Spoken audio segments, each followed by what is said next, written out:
untuk dicermati berkaitan dengan laporan keuangan, di mana di kuartal 1 2025 sendiri BES berhasil untuk mencetak pendapatan sebesar 103 miliar rupiah begitu. Ini kan 180 derajat berbalik dibandingkan dengan tahun 2024 yang mencatatkan kerugian. Nah, mungkin boleh dijelaskan Pak Maulana, kira-kira faktor apa saja yang menopang kinerja ini, terutama di sisi utilisasi armada, kemudian dari sisi operasional, atau mungkin permintaan jasa angkutan itu sendiri? Ya, seperti kita ketahui, mungkin industri jasa pengangkutan batubara dan juga nikel ini model bisnis cukup simpel ya, yang dimana kita bisa melihat revenue itu formulanya dari price dikalikan dengan volume, yang dimana kuantitas gitu kan.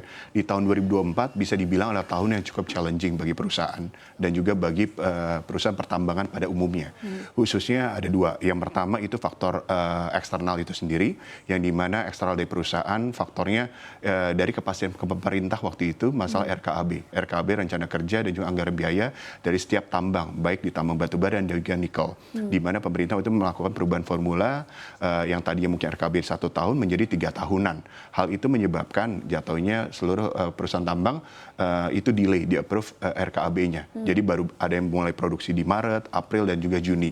Hal itu menyebabkan jatuhnya revenue maupun profitabilitas dari jasa pengangkutan batubara seperti emiten seperti kami itu menurun. Walaupun hal itu cukup membaik gitu kan, mulai dari kuartal 3 sampai kuartal 4. Tapi selain itu juga dari faktor internal, waktu itu kita melihat hal ini kesempatan kita melakukan perbaikan dari armada kami. Jatuhnya dari 18 tongkang, waktu akhirnya kita melakukan perbaikan atau docking sekitar 5 tongkang di awal-awal tahun 2024 sampai di akhir tahun. Nah, saat ini pada kuartal 1 2025 itu sudah tercermin istilah peningkatan revenue maupun profitabilitas karena seluruh armada tongkang kita yang tadi sudah di docking sudah mulai beroperasi kembali dengan full utilitas. Bahkan sampai saat ini karena penambang sudah melakukan produksi secara optimal, kita kewalahan untuk mengangkut permintaan dari pelanggan. Akhirnya kita mungkin sebagian kita akan melakukan penyewaan kapal juga untuk melayani customer-customer kami.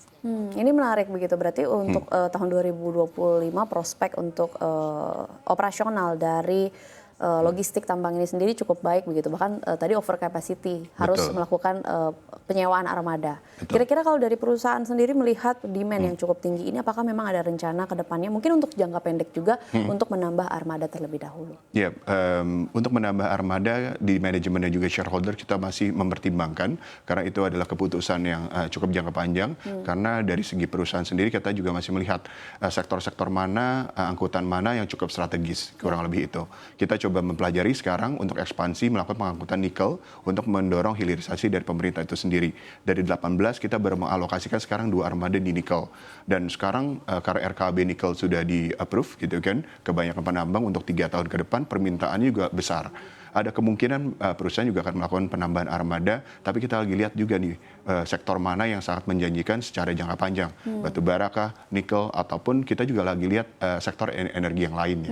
Tidak menutup kemungkinan untuk masuk ke komoditas lain begitu ya? Betul. Oke, itu tadi kan salah satu tantangannya adalah berkaitan dengan kepastian kebijakan dari pemerintah lewat RKAB. Mungkin di sisi lain kalau kita bicara dengan dari logistik, ini kan juga tidak bisa lepas dari yang namanya harga minyak begitu, harga dari sumber minyak itu sendiri begitu. Kira-kira apakah ini juga menjadi tantangan bagi operasional dari logistik pertambangan? Betul, dari logistik pertambangan khususnya ya, yang sangat terdampak dari fluktuasi harga minyak itu sendiri, menurut saya itu jasa-jasa kontraktor maupun jasa pengangkutan. Karena minyak itu sendiri adalah komponen terbesar dari komponen COGS yang dikeluarkan oleh perusahaan. Dan hal ini tuh sangat sulit ditebak semenjak khususnya ada geopolitical instability dan juga pemerintahan di Amerika Serikat diambil oleh Presiden Donald Trump. Selalu ada kejutan setiap 1-2 bulan untuk akhirnya yang mendorong harga minyak tuh kadang bisa melonjak secara tiba-tiba dalam 1-2 minggu dan juga langsung turun lagi. Nah, hal itu yang mungkin challenge buat kami untuk melakukan forecasting dan regressions untuk proyeksi harga minyak tuh sampai akhir tahun gimana. Karena itu sangat ngaruh nanti sama profit margin kita sih. Oke, di satu sisi memang utilitas sudah cukup tinggi, begitu operasional sudah berjalan 100% karena memang demand yang cukup tinggi, tapi di sisi lain juga ada volatilitas harga minyak yang menjadi unsur utama dari operasional. Kira-kira gambarannya mungkin Pak Maulana terhadap kinerja BES di kuartal 2, apakah memang ada lonjakan volume dan kontrak baru ini akan membuat atau berkontribusi terhadap laporan keuangan yang sangat baik atau di atas ekspektasi dari perusahaan? Untuk jumlah pasti ataupun pengumuman kontrak baru dan segala macam mungkin saya nggak bisa disclose gitu Mbak, karena kita masih hati-hati juga dalam melakukan proyeksi. Tapi saya yakin percaya bahwa tahun 2025 ini tahunnya best Mbak, yang dimana tahunnya komoditas akan bounce dan juga best ini akan tumbuh sangat positif, baik dari segi revenue maupun profit marginnya, kurang lebih kayak gitu.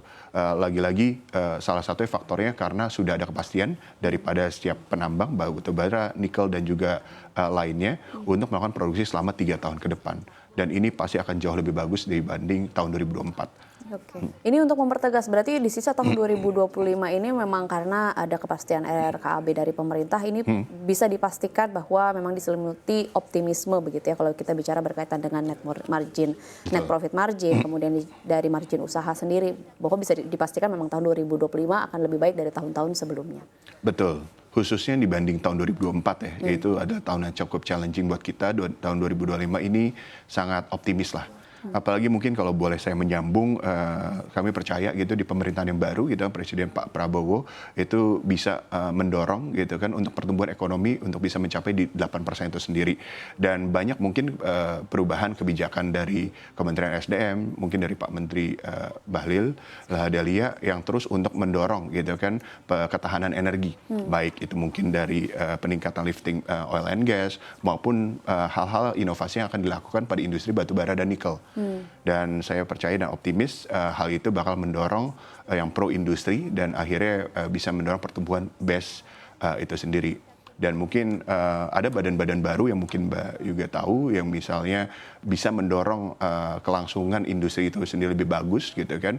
Misalnya dengan dibentuknya Badan Pengelolaan Investasi Danantara seperti itu yang dipimpin oleh Pak Rosan, Pak Doni Oskaria dan juga Pak Pandu Syahrir yang dikelola oleh gitu kan para professional investment yang dipercaya dan dipercaya oleh para investor global. Saya yakin investasi untuk ke industri baik batubara, hilirisasi nikel dan juga mineral lainnya itu bakal jauh lebih besar.